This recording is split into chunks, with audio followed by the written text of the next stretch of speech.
Assalamualaikum, selamat malam. Okey, kat tangan aku ni aku nak unboxing tentang Oppo Rino 5 Pro.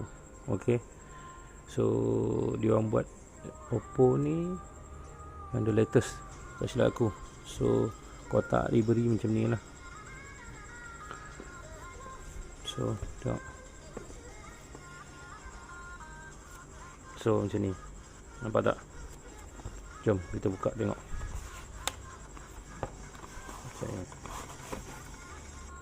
Ni kotak dalam macam ni, nampak tak?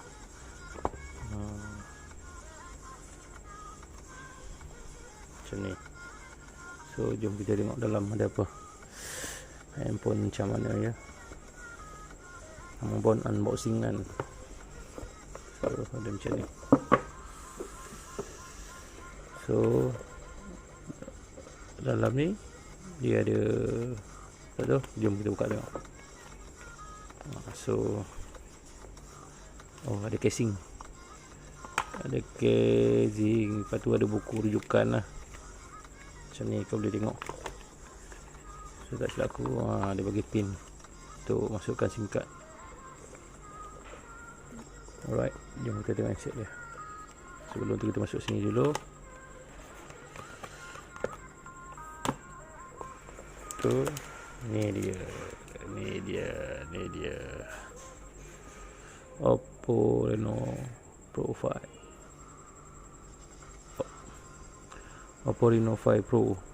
Okey, jap. Sebelum aku review ni, sebelum aku unboxing, jom kita tengok bawah ni ada apa. Oh, nampak.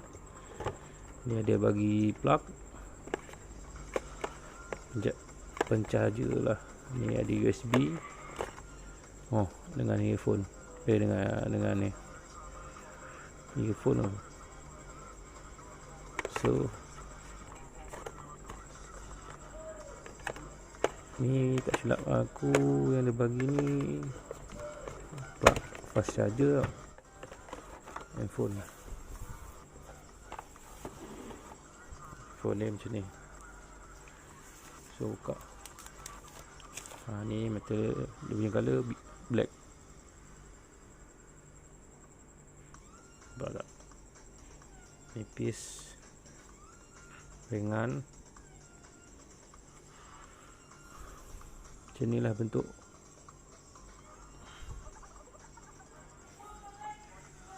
Oppo Rino 5 Pro. So kita tengok ni macam ni. Okey, macam ni lah keadaannya Oppo Rino 5 Pro. So alright, aku dah semak kamera dia. Okey, jom kita tengok. So yang the latest, tak silap aku. Okay, more. So more ni, nampak tak ni? Dia ada dual view audio, video. Dual view video. Kau tengok ni aku tekan ni. So nampak tak? Jelas boleh nampak aku. Nampak tak? Okay, macam ni lah. So kalau kau nak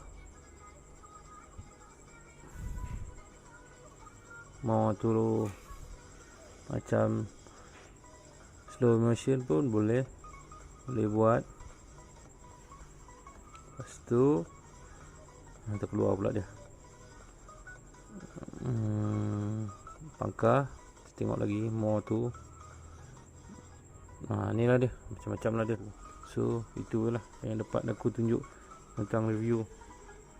Alright, cukup sampai sini untuk malam ni, untuk aku unboxing untuk Oppo Reno 5 Pro. Okay, assalamualaikum.